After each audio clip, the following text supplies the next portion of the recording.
voulais à un moment donné pouvoir visualiser ma trajectoire et j'arrivais plus à voir très clair parce que j'emmenais avec moi trop de choses douloureuses.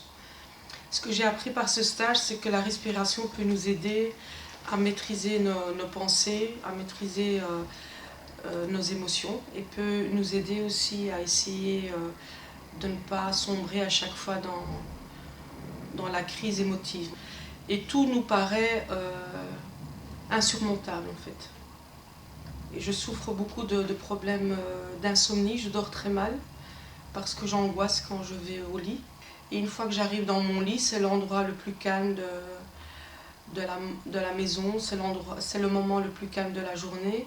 Et là, je suis face à toutes ces angoisses-là. Et j'arrive pas à m'en évacuer pour pouvoir trouver le sommeil. Donc, je prends des médicaments depuis très longtemps pour dormir, mais qui n'agissent même plus.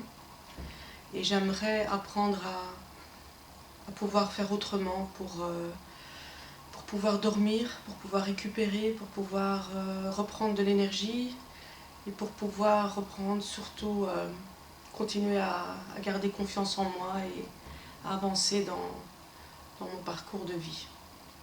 J'avoue que avant de le faire, je me disais que ça allait me servir à rien parce que je suis une personne tout le temps à cran et je me disais que rien ne pouvait me permettre de lâcher prise.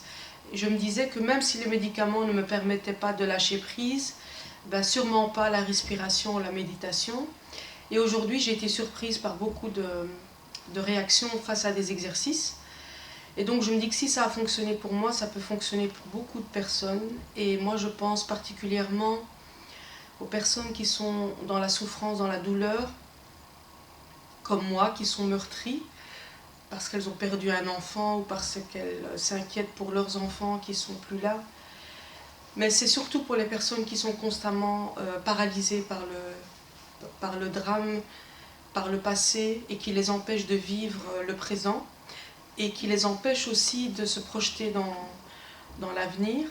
Et c'est terrible d'être prisonnière de sa vie, d'être prisonnière de sa propre vie, de ses pensées.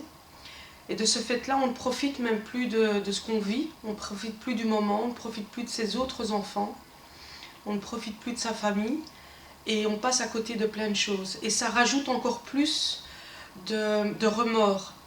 Et on se dit, effectivement, on a perdu un être cher, mais face à notre incapacité de faire face à cette souffrance, on perd tous les jours un petit peu des moments précieux qu'on ne passe pas avec les autres êtres chers qui sont avec nous. Et donc c'est vraiment permettre aux personnes par ce stage d'apprendre à avoir du recul, à pouvoir maîtriser ces pensées-là, ces émotions-là, pour vraiment réapprendre à vivre avec l'instant présent et avec les personnes qui sont avec nous, mais surtout avec soi-même.